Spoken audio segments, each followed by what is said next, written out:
Welcome back, RugbyHub viewers. It's the second test, Springboks versus Ireland in Durban this weekend. Gwiri, how are you doing? Gabsy, doing fine. It's Friday, it's Bok Friday, and we're back into another test week. Very excited for this one. Yeah. How are you? Yeah, I'm very good, also very excited. Yeah, we're recording on Friday morning. A bit of a change, but this episode will be up soon. So we've got both team sheets. I think let's just start off by quickly touching on last week. I mean, how intense the game was really, because just from the start, from the get-go, obviously a couple of injuries for Ireland, box unchanged. But what did you actually make of that first test? I mean, what was your key takeaways for that game? Well, Gabsy, I think firstly, the atmosphere at Loftus. I mean, the South Africans really love to go full out on this one. I mean, the way that they marketed the game beforehand, the comments, the rivalry build up, that pre-video that the Bok Rugby put out on Twitter, that all just came together in that one occasion. And the Pretoria fans really know how to bring up the occasion. So I thought the Yeah, occasion itself was amazing. The rendition of the anthem was exceptional. Now handing it yeah. over to Durban, and then putting it up to the Durban fans to see what they've got. In terms of the game, Gabsy, very unexpected style of play from the Springboks. I think we're going to get into that in a second. And yeah, the resilience of this Irish side who's coming to an end of a very, very long season, was also very impressive to see. So I think that was it was an exceptional game of rugby. Obviously, it still had its errors, and I think both coaches were rather displeased with their side's performance, more in execution, Yeah. than that there would have been. 100%. I mean, just to quickly touch on that first point you mentioned, I also only actually realized it after the game, but it was the first time that Springboks actually played in front of a home crowd after going back to back with the World Cup. So obviously, I think it's also for the players an awesome experience to go and play in front of their home crowd against Yeah. the world number two. Not arguably the world's two best teams according to the world rankings, the world's best two teams. So yeah, it was definitely a massive game, and also yeah, the vibe, like you said. I mean, we've seen videos and heard of friends that was there. It seemed to have been something that I'm quite sad we were not there for. But anyways, quickly to touch on last week. Yeah, I mean, I think one big thing is obviously Pollard, obviously not really up to par off the tee. But I'm happy that they're giving him another crack. I Yeah. know you had some thoughts about, the combination of Pollard and Faf, if they're really the right players for the style of Tony Brown. Mhm. Tony Brown did mention that he wants to bring back that like young Andre Pollard that, Yeah. takes the ball to the line. Mm. I don't think we've seen that much of that just yet, but obviously it's a new type of game plan for the box. I mean, we've seen Jesse Creel take a couple of crash balls, which we're not used to. I think that first try of the Springboks was exceptional, moving the ball from left to right and then going to go and score in the corner. I mean, that was just Yeah. beautiful to watch. And I don't think anybody expected the box to come out like that. So I really have Mm. to say hats off to Tony Brown and also to the back line. I mean, that was phenomenal. But, how sustainable is this type of rugby for the Springboks traditionally being, Yeah. a team playing with the forwards, heavy players making the damage up front. Yeah, I mean, I don't know what's your thoughts on kind of in general that topic.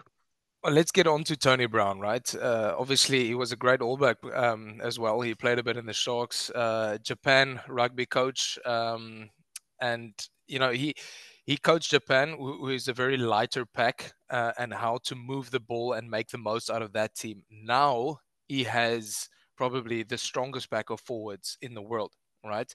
Now I think you can definitely see the footprint of Tony Brown. You mentioned that first try. You see Sia Kulisi, Peter Steph Toy now playing on the sides of the field in the trams, right? You see them running freely with the ball, getting that mismatches between now them, the forwards, and the backs. We saw how Sia Kulisi ran over Robbie Henshaw. Now, Surprised to see this him starting. he wasn't that transparent that time around. Now, it is surprising to see that style, right? Especially since it is very far away from the traditional, as you mentioned, the squeeze type style. We don't want the ball. We give you the ball. We back our defense until you make a mistake, and then our set piece will dominate you. right? That is the cornerstone. That's the DNA of this South African side, or from South African rugby in general, right?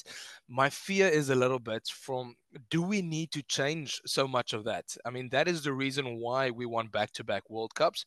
Or is it the transition between that plan A and plan B? We always will have that squeeze type Yeah, conservative, if you want to call it boring if style.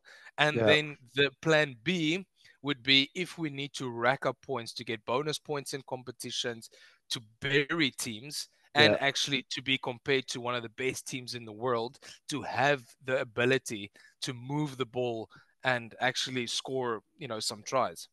100%. I mean, it leads me to 2 points I want to touch on. I'll try and keep it short because I mean that's kind of the way we do things. We don't want to sit here and bore you guys for hours. But I mean, first of all, the kind of you talk about the style of the box going back to back World Cups, and then also about will this be kind of one of those teams like this All Black team we looked at that went back to back. To Mm. touch on both of those points. Now, I think a certain element of prediction. You don't want to become too predictable because teams can then really prepare for that. And I think obviously Jock and Russ has been extremely successful in what they do, but you can kind of predict what they will do. Yes, they always throw in one or two funky But things in there, can and they that's stop it? That's the but thing. that's the question, right? And Yeah. then the next thing is this really like transitioning to this weekend, the most experienced side that the Springboks has ever fielded. Jesse Mm. Kriel and Damien de Allende beating the record of John de Villiers and Jacques Fourie, who were two legends of the games for the Springboks. In terms Um, of test caps, yeah, exactly in terms together, of test cups combination, yeah. together, yeah, the combination. So I mean, the question really is, I don't want to really put it out there, but can this team be that team, that, Mm. maybe go 3 World Cups? I mean, that's never been done. That's also a lot to ask. And to stretch it Yeah. out over 12 years, then you really have to say, listen, Russie, go and hang up your coaching whistle, go and hang up everything because you can't do more than this. But there's a lot of work for that to be done. So I don't want to make any But assumptions, let's but compare those two yeah, sides then, Gabs. Let's compare the All Black side of going back to back from 2011 to 2050, who at this stage considered the best team of all time. Now compare that to the Springboks, who went back to back with the British and Irish Lions as well. Now, that team was a team that could absolutely tear you to shreds. They were strong in the set piece. They had strong ball carriers. They were innovative with their attack and their counter attack. When it was time to turn it on, they could immediately score. So you had the sense of feeling that when Australia, the Springboks, England were ahead in the game against New Zealand, it would be a matter of time. Okay, let's just score a try quickly. That's what made them so impressive. Now, that's something that I would like to see from the Springboks as well. Like, keep that foundation, but when they need to turn it on, they can turn it on. So I think it's busy developing that game plan into something that could be unstoppable. no, 100%. I mean, I really like the comparison, and the way you talk about it. I do think, obviously, the game's changed a lot. And I think there's a couple of things that will always be different, and Springboks and All Blacks will always be different just in the way we Mm. play and the way our rugby players grow up and the way we really learn to play rugby. But I would really like to see where they're going. I think they're on the right track. I mean, let's be honest, the depth that we have right now is something that I don't know if we've ever quite ever Yeah, before had this much depth. Looking straight through from hooker to the wingers, the centers. I mean, let's not forget, I see Andre Esterhuizen is starting for the Sharks in the Curry Cup this weekend. Like, yeah, he's you've there. got so much depth. I mean, on scrum off, you've had 4 or 5 scrum offs in the World Cup group. Loose forwards, guys like Hanekom coming through, locks Yeah, everywhere. So, I the, mean, the I depth mean, is the insane. depth Yeah. is there, and I think that's what the All Blacks also had back then. But that's not Mm. really why we're here today. We're here today to focus on. I mean, we wanted to touch on that point because we would hope that this Springbok team is going to be the greatest team of all times. But can I move Obviously, it back then to last weekend then, Gabsy, in terms of then the players you mentioned now briefly, Faf and Handre, which I think in the system felt a little bit lost, right? Who were your standout players? Poor I mean, for Jesse me, winning man of the I match. I, I think yes, Jesse Kriel deserves that man of the It match was phenomenal. performance. Yeah. I think Doris from Ireland actually played a really good game as Jeez, well. man. That guy, Um, yeah, that guy is then so good. he's really good. I think Peter Steph Toy again had a massive game. Massive, Sia yeah. Kolisi also stepped up to the plate. I mean, after all the And critics Damien he's been Darlenda, receiving, I think the Islander played a from good all the game. the players. Yeah. I think those, I think were the cornerstone. I think, yeah. Yeah, I mean, and if I may say, my one player that sadly made, two very costly mistakes for Yeah. Ireland, and the game could have looked completely different, is James O. He's the type of guy who never makes. But if he didn't try and keep that ball in, and Cheslin Colby awake as That's actually the always, I mean, mistake of his teammates. Like yeah, James but Lowe's teammates needed to back him up there. Like he yeah, does that play, and then Conor Murray and whoever was on the inside was sleeping, and then Cheslin but Colby pounced on with a him. guy like Cheslin Colby opposite you, you need to be He's awake. I always mean, going to chase from everything. charging down kicks in Mm. quarterfinals to just hunting anything that he can. Again, both of the wingers creating something out of nothing. Well, Orange, Mm. I mean, I don't know. They were talking about that try, and if anybody else was on the fullback, could they have defended him? I don't think anybody there would have defended him. The way Yeah, he he's just swirled in there, such a good nobody, finisher, isn't he? not even you. I mean, so I think, I mean, for me. Yeah, and then the second one with Sasha's deep kick, the kickoff. If he left that thing, it was dead. A 5 meter scrum for Ireland on the halfway with a little bit of time left. Who knows where Yeah, we would have been? So, I yeah, mean, but that I ball think, can bounce anywhere. Yeah, nah, Abzi. that thing was going out all day long, my friend. That thing was bouncing All right, but like, but yeah, okay, let's just quickly talk about Ireland, right? There's some changes to the starting lineup. Some some forced due to forced, yeah. injury. Dan Sheehan out with injury, as well as Craig Casey. Um, and then Peter O'Mahony is sent to the bench, their captain, which is a big, big call, coming to kind of the end of his career as well. He's been obviously a legend of Irish rugby. Now they bring in Conor Murray at scrum half after Craig Casey's injury, and they've got Robbie Henshaw and Gary Ringrose. Van Bundi Aki is out, which is also a shoulder injury. Also a big. Luckily, they have strong centers, and then lastly, Dan Sheehan, Ronan Keller coming in. So what do we expect different from Ireland? I think they also made a change there at putting a lock now on sixth flank, which I think is it Ryan Baird playing there and James Ryan coming in. I think that's a smart move as well against the Boks.